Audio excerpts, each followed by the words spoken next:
welcome back to another episode on the ChaosCraft server with myself, Knux. How are you doing? And today, we're just going to have a little tour of the server. Let me turn this back on.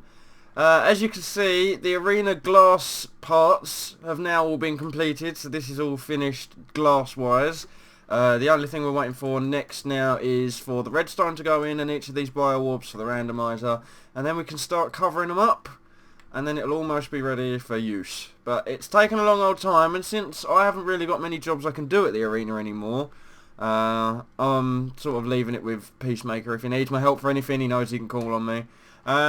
But we have been working on other areas, so all the other ChaosCrafters mostly have gone over to the other Mesa biome and are building stuff over there. Like Deficiency is over there. Go check out Deficiency. He's now in the list of people who you should go check out because they're awesome under the list of this video. Also, Puds is under there as well. I think he's working in the new Mesa biome, or he's working at his base in this area. But enough of that. Just go check those people out. They are in the list below. And Deficiency actually helped me with some of the builds that we're about to show you today. So let's start with the biggest one. This is the new family sort of outpost, as it were, and it's attached to the city wall. So for protective purposes, I built quite a few of these buildings down here, and I was just getting constantly creeper blasted, so what I did is I put this wall up here to try and protect this section of town. That down there is the new and improved bookstore. That is the sugarcane farm. Next to it is the free range cow farm, and then over here we've got a currency exchange. So we've got the tower, the triamid, or the pyramid that was built by one of our older members who's no longer with us, has recently been taken over by Chris, aka the Fat Boy. So I think he's also in the list of channels below, but if not, you can find him pretty easy on YouTube by going to Oh the Fat Boy, or just following the links on the side of my channel to his place. There's the temporary teleporter. You know, since I'm the only one on the server, I think I might sleep my ass off. There we go. So lots of changes. I've been doing a lot of building off camera. I just needed time to sort of think to myself and get on with things. Like, it's easy to build if you don't have to commentate. It's easier to commentate when you're showing things off than it is when you're trying to build them and talk about it at the same time. So this is the new and improved bookstore. As you can see, it's using the new wood, and this is the ChaosCraft texture pack. So if you don't recognise things, that's why. We've got the dark wood and the light wood, oak wood, and this is the new and improved bookstore. So I've upped the price. All books now cost 2 diamond each, but they are the best you can get of the best. So there's loads of sharpness 4, sharpness 5, smite 5. We've got a couple of doublers. Now these doubler ones aren't as good as sort of like the single ones. So you're not going to get sharpness 5 and knockback 2 on the same book unless you're paying extra for it, if that makes sense. So this power 3 flame 1 isn't the best it could be, but that means that it's still only worth 2 diamonds, whereas these ones that are worth 3 each, sharpness 5, knockback 2, protection 4, feather falling 2, and protection 4, acro affinity 1. Acro affinity 1's the highest I think you can get. I tried blending a couple of them together, it didn't work. So they're for sale 3 diamond each, and then you've got all our armor enchantments over here. So you've got protection 4, that's the highest it'll go. Blast protection 4, acro affinity, again the highest it'll go is 1. Feather falling, projectile protection, and fire protection. So if anyone needs any books, we are in business. And here's the little bookmaking area that I've put together. I need to reorganise Digi's deals. I think I'm going to talk to Digi about putting them all together like I've done with all my books to create these sort of like best books, as it were, and then putting them back out there. Oh, everything in this chest is 1 diamond only, but as you can see, it's all Bane of the Arthropods and overflowing protection and just random bits and pieces. And then in here we've just got books for sale. Now, if we go upstairs, look at this place. Isn't it awesome? Let's just get it all in. Oh, and of course, because we've started up this new and improved business, we have to look more business-esque. So, yeah, check it out. In fact, let me get rid of this meat. There you go. With my robotic eye. Don't you forget. Alright, we go upstairs. And through here, we've got just a small storage area, like miscellaneous items. In fact, have I got any money on me? I do not have any money on me. I was going to top my thing up. Yeah, just a general storage area. This is my overflow of books. This stuff isn't for sale, so I need to upgrade this. So fortune to fortune, whatever. There's a chicken that the fat boy trapped in here a little while ago. There's another. This is all my wrecked armor, and then this is my bed. So yeah. Yeah. But we shall advance. We shall move on. Let's just check out the sugarcane farm quickly. This is what keeps the books in tip-top shape, and you get 2.5 stacks off of this each run through. I'm not going to do it right now because obviously we're recording. But there's the sugarcane building.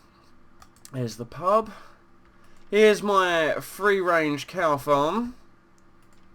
So if we look in here, we'll see that all the cows are breeding. We've got enough wheat in here, and there's some wheat growing over here just to keep them topped up. And again, these guys, take them out with a looting fire sword, and I've got beef and leather for days, which is awesome. So yeah, free-range cows. Now if we come over here, Deficiency and myself built this. This is the tree house, which is basically like a greenhouse but for trees, and it took a lot of work, I'm not going to lie, and it relies pretty much on donations of the rare saplings. These cactuses are here because we needed to do the whole roof in green as well. As you can see, this greenhouse was built by Knux and Deficiency. Please feel free to use as needed, just replant, so it's like a community building. Defish V1 Incorporated, which is like Deficiency, Knux V1, and then the original design by Digital Reaper, because he was the one who stuck all the trees here in the order that they were, and basically made it so when they grow, you could still mine them out. So down this side we've got all oak wood. Sometimes they don't grow. There's this one tree in the corner around here that just refuses to grow all the time, so this one, pain in the arse. We did have an extra row going up to the wall, but they weren't really growing as well either. So we took them out, and these two here, I think this grouping will eventually grow. It's just that no one's been in the area for a while. And then over here you've got your dark oak, I think that's dark oak, jungle, spruce, acacia, and birch. And so you can come in here and you've got, I think that's the hemp chest, birch saplings. No, we haven't got any acacia saplings. Yeah, we've got 13 of them. So every time you sort of take one of these trees down, or a group of these trees down, make sure you either gather the saplings off of them if you can, and replant them, or if you can't do that, try and find saplings from somewhere, or take it from these chests. Hopefully there will be enough in the chests, because we've got this oh shit, we've got this donation box out here. Sapling donations hugely appreciated. The tree house thanks you. There's nothing in there at the minute, and I think I need to pick up this furnace as well. Let me just show you the roof quickly. So the roof, what we're going to do is these glass blocks here around the edge, we're going to take out and just replace them with the normal ones from the ceiling. But these ones over here that got trees growing above them, going to replace it with glowstone. So we've got like that, the light effect. These doors, man, these fucking doors. All the glass on the arena's completed now. I'm just waiting for that to get filled in, covered up with obsidian and filled with biomes. Let's go to the currency exchange and then I'll show you the wall. In fact, we could travel the wall to get to the currency exchange. How cool is that? So this is the wall, and basically this is just going to be set up as a sort of deterrent for the monsters over in this area, because this area is totally not lit up in any way, shape or form. So the family have constructed this wall. I've got to still put a roof on this and another bit of fencing along there. But apart from that, it's a good sniper outlook. We need to carry the wall all the way down there and then slide it into the back of the arena. And there's the walkway across, so you can see and you can snipe out. There's a second floor down here, which is just sort of like a walk-through area. I'm not sure if it's going to be off limits to everyone, because it does connect up to a family building, which you'll see un momento. But this is the wall. There's windows in there as well, so you can see out, and there's windows up the top here just to make it look nice. There's the free-range cow farm. Doesn't it look awesome? And the sugarcane farm with its sort of greenhouse-esque roof. There's the currency exchange, and I'll explain more about that in a second. This is the family outpost, and again I'll explain more about that in a second. If we just jump down here, yoink, This building is the currency exchange, and yes, I know that S looks ridiculous, that dollar sign looks ridiculous. If you've got any ideas, please send them in. And this is the currency exchange. Now these Ender Eyes, they're not here really to do anything, they're just there to act as a sort of deterrent for anyone who's looking to steal.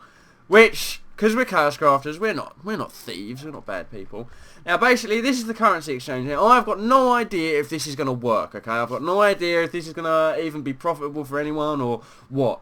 But the idea is that if you've got 1 gold ingot or 9 gold nuggets, you can come in here and swap them out for an iron ingot, right?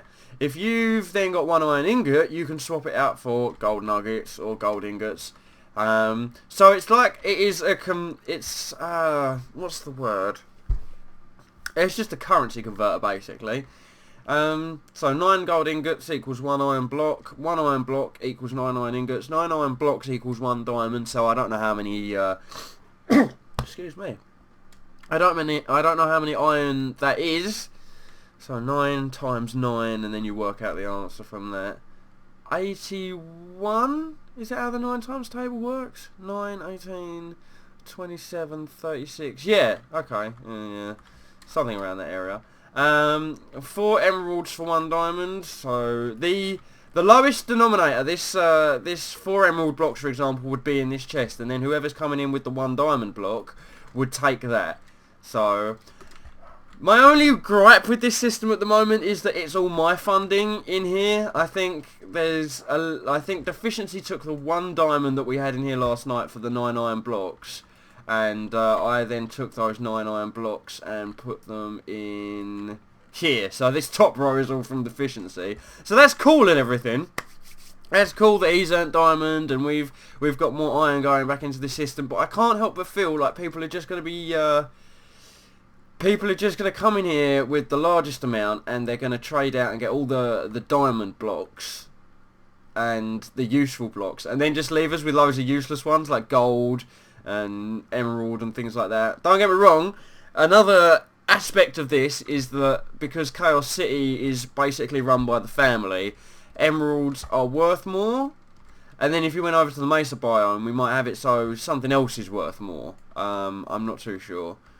Maybe 64, maybe a stack of clay is worth 1 diamond, whereas 4 emeralds in Chaos City is worth 1 diamond, you know? So we'll work those things out. And then last but not least, I've got to show you guys this. This is awesome. Me and DR spent so long working on this the other day. It's unreal. There's Fatboy's Triamid. Be sure to check out Fatboy on the old YouTubes. He's only done a couple of channel trailers at the moment, but he's working on the Quakeathon adverts for us. The Family Wall Outpost, members only. The family, protecting the city so you can rest easy. See? So this is the family outpost, as it were. This is another section of the wall, and then we've got this sort of passport control area, which is going to be... We're going to see if we can get BitViper to help us design a sort of another bridge, because he's quite good at doing the old bridges. We might put a gorge around this edge of the city, and then put a bridge over it, because the rest of the city is still fine. We're not walling in all of it. We still need room to expand and that sort of thing. It's just that this section was really bad, like not enough light over there, that sort of thing. So there's still going to be, you're still going to be able to expand in that direction and that direction and probably that direction. Behind the arena is probably going to be a no-go area, and then we'll have passport control, letting people in and out, basically.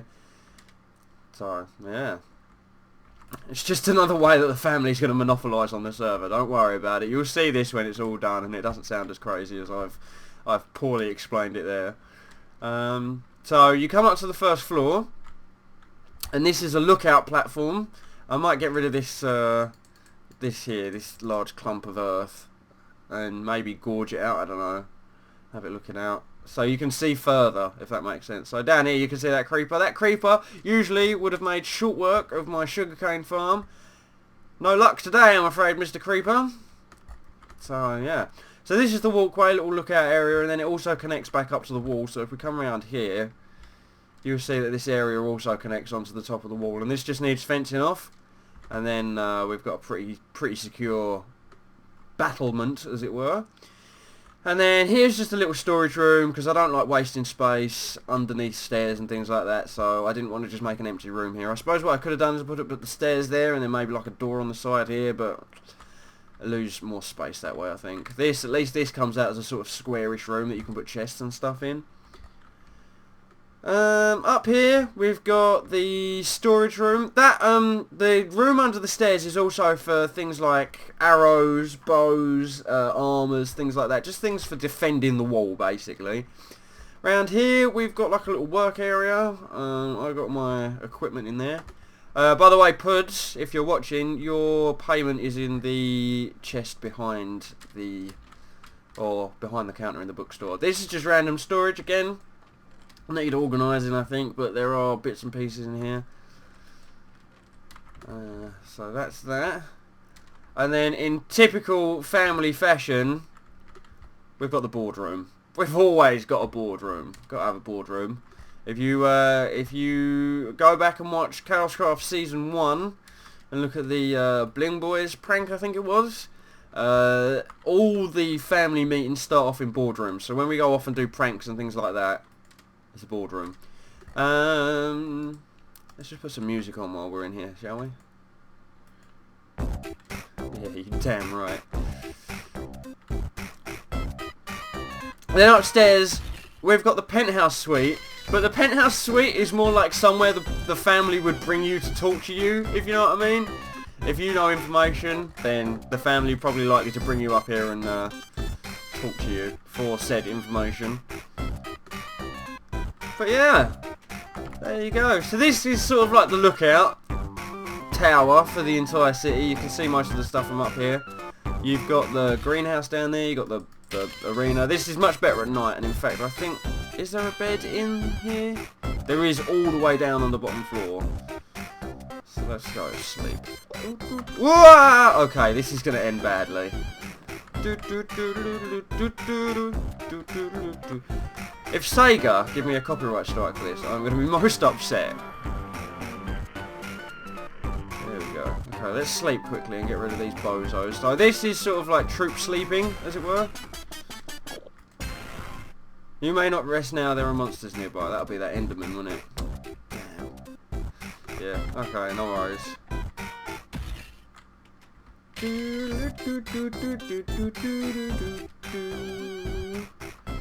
Alright, we'll just sleep over here. And then we'll make a quick run over to the arena so I can show you guys what's up.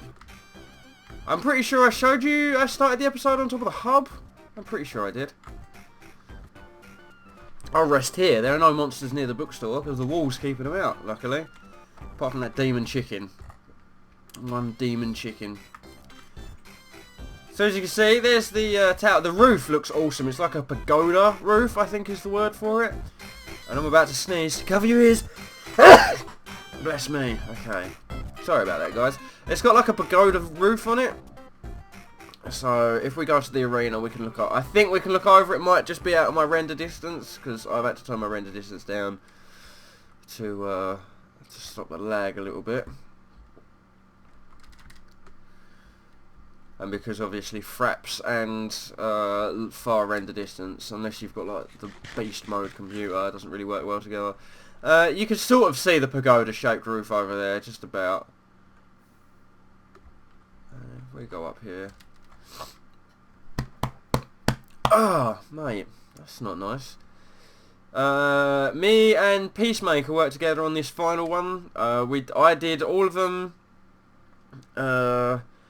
I did all the ones that remained, apart from this light green one, and this is the one that Peacemaker gave me a hand on. So, no, I know it already. That's not good. Oh, there's another jukebox here. Imagine that. What music is in this one? Oh god, this is going to be the episode of copyright strikes.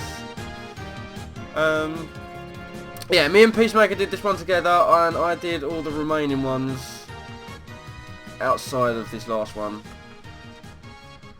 So there you go. I don't know what this music's from. I assume it's like Final Fantasy or something like that. Donkey Kong Country.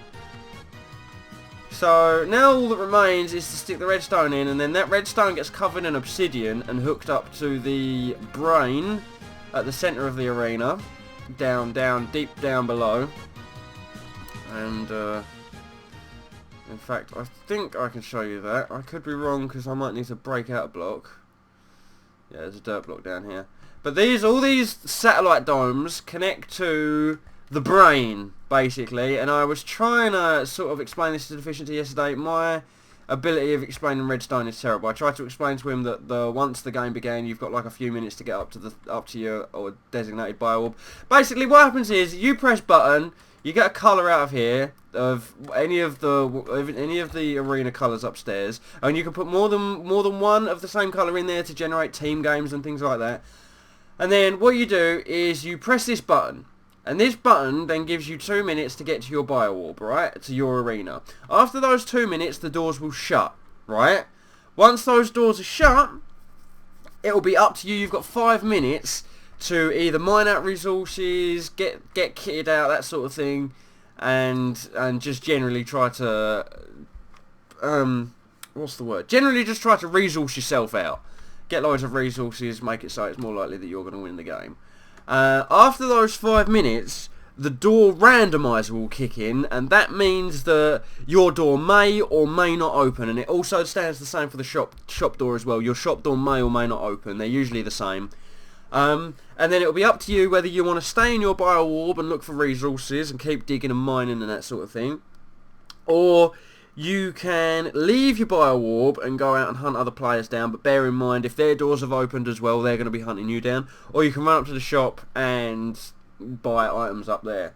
So it's quite complex, and because obviously we're going to need all the bioorbs linked into one sort of central circuit for this, Peacemaker and I'm going to say Digital Reaper came up with like a sort of a basic concept for this, and then Peacemaker took and just sort of modified it slightly. So basically you press this button once everyone's selected their colours, you press this button once everyone's selected their colours, job done, blah blah blah, and once everyone's done that, they then put their colours back in the thing, and someone, the engineer as it were, will press this start game button.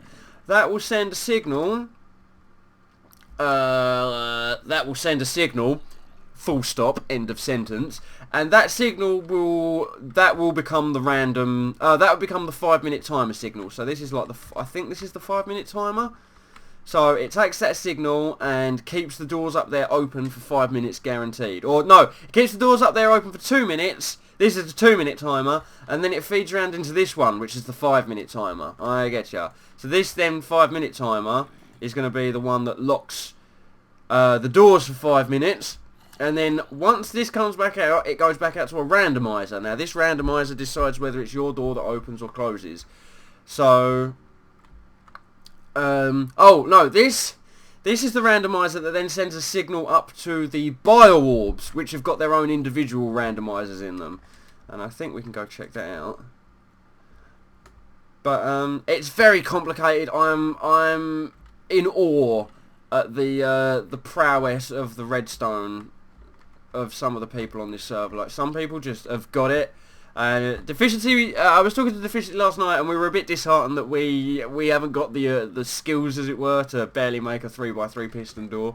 But it's sort of, our talents lie in other areas, if you know what I mean. Like, if it wasn't for my crazy outlandish designs, then none of this would exist, and then none of it would exist for the redstone to go in, if that makes sense. So we've all got our different skills and abilities. Like, I just cannot do the redstone. It's as simple as that, and I'll show you why in a second. Like, if we look down here,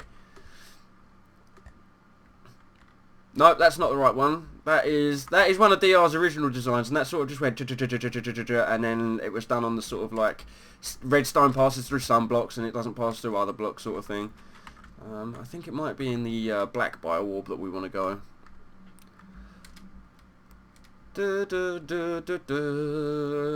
Yeah, if we go in here now, basically from that brain will send a signal up to here, telling this thing to turn on, right? Look at this. I haven't got a clue how any of this works. I just know that it works, okay?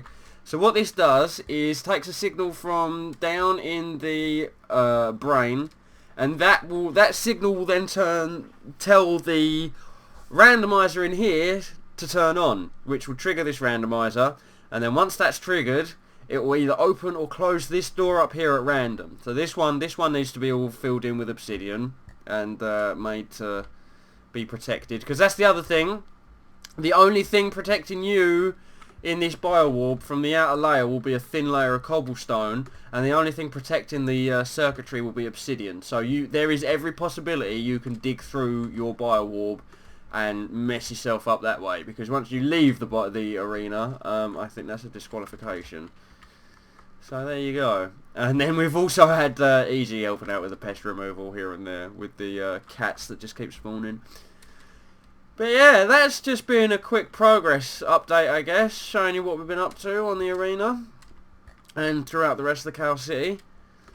I'm looking forward to getting this place done. It's still, I think I over-evaluated. I think it's still going to be another few months before this. Sadly, it's going to be another few months before this is ready, because just there's so much work involved. I thought it was literally going to be a case of put a dome in, fill it out with a land, and then that'll be the end of it. But then the satellite orbs and things like that started taking shape, and it was just, I feel like if we're gonna do something epic, we might as well just do it right and do it once. Do you know what I mean? If we're gonna devote a lot of time to something, then let's make it the best we can make it, and that's basically all the arena is, the best of the best that we can do at the moment.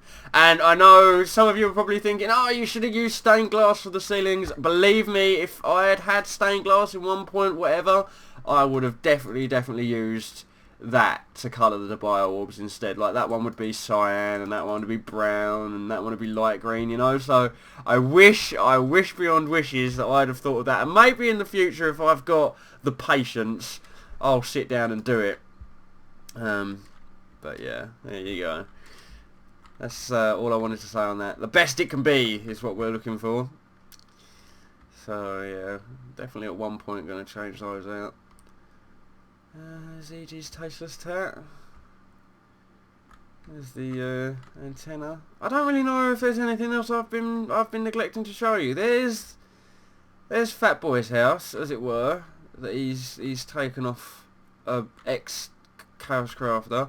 Now, I don't usually like doing things like that, but if that building's just not going to be used ever again, I'd rather someone else take it and look after it, if that makes sense. Like, I'd rather someone actually got use out of it instead of it just being taking up a plot. This is Pud's house. Lots of evil dogs. I'm not going to go in there. It scares me. But this is Pud's house. He's been doing a lot of work on the server as well. You should go check out his videos. And I think that is about it. You got Trev's new wool shop here. Clay. He sells clay. And then you got the hub and just, oh, the facade for the bookstore's been taken down as well. I don't know if I showed you that last episode. But yeah. What I am going to do now, folks, is I'm going to go find some food. I am going to chill out. I'm going to thank you very much for watching. As always, it has been a pleasure. And if you've enjoyed, please make sure to subscribe for more. Take it easy, guys. All the best. Bye-bye.